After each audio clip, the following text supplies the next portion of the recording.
Welcome to Daily Wisdom, Walking the Path with the Buddha, a podcast shared by David Roylance. This podcast is dedicated to guiding you to completely eliminate the discontent mind and the suffering it causes by attaining enlightenment.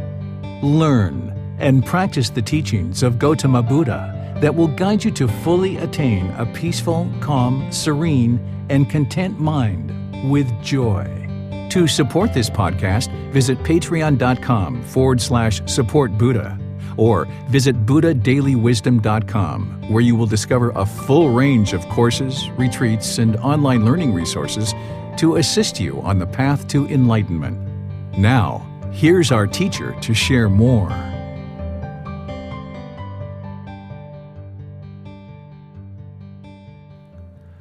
Chapter 21. Do No Harm. What is the future of the planet? When we are reborn into this human existence, we are afflicted by the three poisons of greed, craving, hatred, anger, and delusion, ignorance, unknowing of true reality, as described in a previous chapter. Through life's progression, the three poisons, our ego and the protection of a self, all affect our relationships, interactions, decisions, and countless aspects of our life. Our decision-making is influenced by the mind and what we have accumulated over the course of our current life. Currently, it is well known that the planet has experienced massive destruction from the human population and our daily decisions. The human population of the planet has drastically impacted the planet's natural habitat. Pollution, waste, lack of food, water, and other resources plagues our ability to live in a healthy environment where all beings can thrive. The destruction of the planet is a direct result of the destruction of the mind of all of humanity. The pollution of the mind of all of humanity can be seen in the pollution of the planet. When a significant portion of humanity has accumulated greed, hatred, and delusion with ego and protection of a self in massive quantities, our decisions become tainted by the stains of our consciousness. We no longer look to take care of one another and our planet, but instead focus on how to enrich our own lives at the peril of everything else. We no longer understand that we are part of a global society where all beings depend on one another and the planet for a peaceful coexistence. But instead, we focus on our own selfish wants, our own cravings and desires, rather than focusing on how we can best live a life in harmony with all beings. These teachings bring our focus to an independent journey where we apply effort to learn and practice teachings that eliminate greed, hatred, and delusion while dissolving the ego and realizing non-self in our pursuit of Nibbana to attain a peaceful, calm, serene, and content mind with joy. We apply this practice as an independent journey through awakening the mind in an independent practice with guidance of teachers. We know that we cannot change another being. We can only work to achieve our own peaceful and content mind. However, our independent journey with these teachings raises our awareness that all beings are interconnected and depend on one another to sustain life. While we need to have an independent practice, an independent journey, and independent pursuit of Nibbana, we realize through these teachings that we cannot be selfish nor conduct ourselves in a manner that harms other beings nor the planet. Attaining a higher consciousness means that we realize our peaceful coexistence requires healthy resources from the planet and that our daily decision-making has a direct impact into the health and sustainability of our environment. We need to understand that we cannot cause destruction to the planet and expect that it will provide us a comfortable environment in which to exist. We cannot strain the planet through exhaustion of resources for the sake of greed and expect the planet will provide us a healthy environment in which to live. The greed that exists in the human mind has caused us to destroy the planet, and we can see the karma associated with this through the massive pollution and unhealthy state of the planet. Attaining Nibbana means that we are no longer reborn through the cycle of rebirth. However, we have significant loving kindness and compassion for all beings. Even in realizing we have attained Nibbana and are not returning to this planet, we feel a duty to all of humanity that as we leave this life, our last life, as part of attaining Nibbana, that we not only do no harm to other beings, but that we do no harm to the planet. We practice harmlessness. Through attaining Nibbana, we will not experience any more rebirths, but we know we are leaving a planet that needs to sustain life for the future of all beings who will come after us. We understand that the existence of this planet is over 4.5 billion years, which means we have been constantly reborn countless times over several eons. In our countless rebirths, it would be hard to find a being that exists today or will exist after us that has not been our mother, father, sister, brother, child, or some other relative at some point in the past. Through our countless rebirths, we are related and have been family members with every being that has existed, exists now, and will exist in the future. We feel significant compassion towards all beings and the need to provide a planet that can sustain a healthy life so that all our family members, all of humanity, have the opportunity to cultivate the mind, attain Nibbana, and escape the cycle of rebirth with a sustainable planet and its resources. The pursuit of Nibbana focuses us entirely and solely on the mind and the elimination or destruction of the 10 fetters through our independent journey. But we are wise enough to know that our independent journey is interconnected to countless other beings. One could not practice these teachings of causing no harm or harmlessness without a focus on their individual decisions and how those decisions affect the planet in which we inhabit. We need to pursue Nibbana with a focus on our independent journey and purification of the mind. We also need to focus on the purification of the planet through helpful decisions that lead to a revitalization of our planet's resources.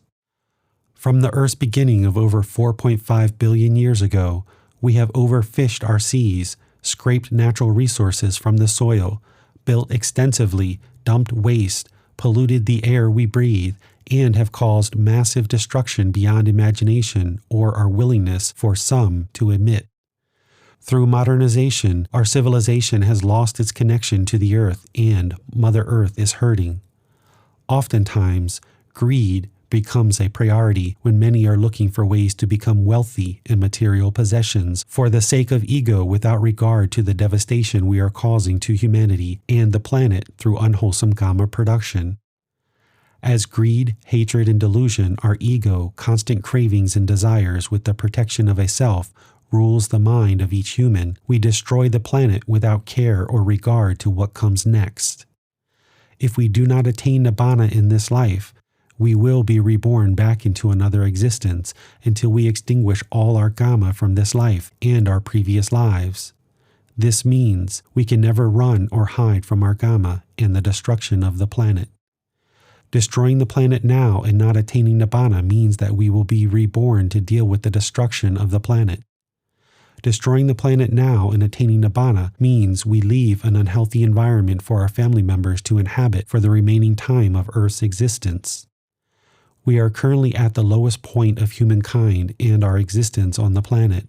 There has never been a time in the evolution of this planet that has seen such massive destruction of the planet and each other. This is a direct result of the destruction of the mind of all of humanity. The solutions to the world's problems lies within these teachings. Every problem that exists in the world today can be resolved by all of humanity attaining Nibbana and a higher consciousness. Through eliminating greed, hatred, and delusion while dissolving the ego and realizing non-self, cultivating generosity, loving kindness, and compassion for all beings by all humans, we can drastically improve the condition of humanity and the condition of the planet. We can create a more gentle, calm, and peaceful humanity through learning and practicing these teachings. We must start with ourselves. Humanity has countless problems that we have caused, but because we caused these problems, we can also eliminate these problems. We have 100% ability to resolve the unwholesome condition of the mind, the unhealthy planet, and reverse the destruction of humanity. We can only apply effort to attaining our own Nibbana while encouraging those around us to do the same, but continuing on the current path of destruction and disregard will only create more destruction. This book provides us a guide in 3 primary teachings. 1. Universal love of all beings. 2. Do no harm. And 3. Be a good moral person. Do no harm relates to harmlessness of other beings and the planet. Through harming other beings or the planet, we harm ourselves due to the harm we cause being returned to us. This is the natural law of karma, from which we cannot run nor hide. We must experience all karma from our previous lives in this life or in future births until we extinguish all karma through the attaining of Nibbana. It is in our best interest and the best interest of all of humanity that we all pursue Nibbana while also caring for the planet. In order to sustain life and allow humans the opportunity to live and attain Nibbana, we must have a planet that can support human life. Our individual decisions each day and each moment contribute to the health of the mind and the health of the planet. What we have done in the past is in the past. Now we must focus on this current moment and what is needed to clean up the mind and clean up the planet. Food. One aspect of reaching Nibbana is to consider your food intake, ensuring that you are ingesting healthy foods rather than processed foods. Eating wholesome and nutritious food will ensure you are providing the body with all the nutrients needed to sustain a healthy and fit body. Today, some food systems rely on packaged and preserved foods that have an extensive amount of chemicals and other unnatural substances. To ensure the body has the best quality foods, you should focus on a plant-based food supply that does not include preservatives, which can cause undesirable effects in the body and mind. Animal flesh has an extensive amount of drugs, hormones, toxins, animal emotions, and other unhelpful qualities that can make you sick or mask your true thoughts and emotions. To have the best chance to observe the mind and know the thoughts and emotions residing within the mind, eliminating preservatives and animal products would be the best approach for the body and the planet. Significantly reducing or eliminating stimulants like caffeine, sugar, alcohol, drugs, and other products will also help you to observe the true mind rather than falsely associating the effect of these substances as coming from the mind.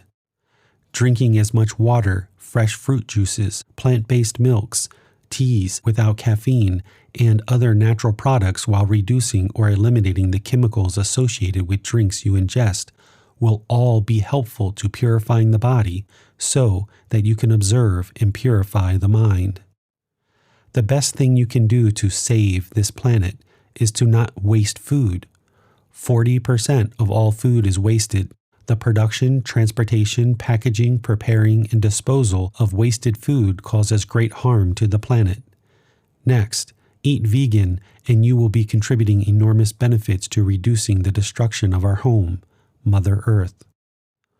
All these choices and others are helpful to you, helpful for the planet, and helpful to all those yet to come. You can implement adjustments slowly and over time. The body and the mind will be more pleased with gradual and slow but steady progress. Too many changes too quickly can have unsettling results. The end of each chapter will have learning resources for further exploration.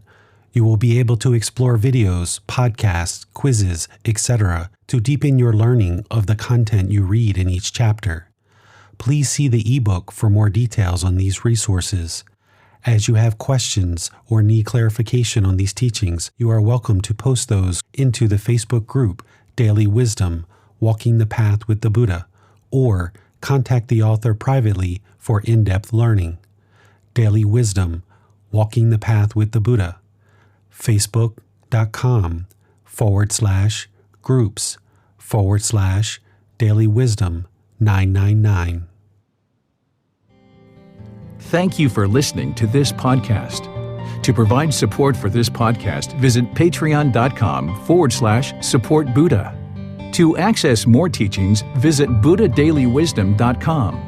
There, you will discover a full range of courses, retreats, and online resources to assist you on the path to enlightenment. Remember to establish a daily, consistent meditation practice, along with learning and practicing these teachings. A well-developed meditation practice is the foundation in which to train the mind to attain enlightenment.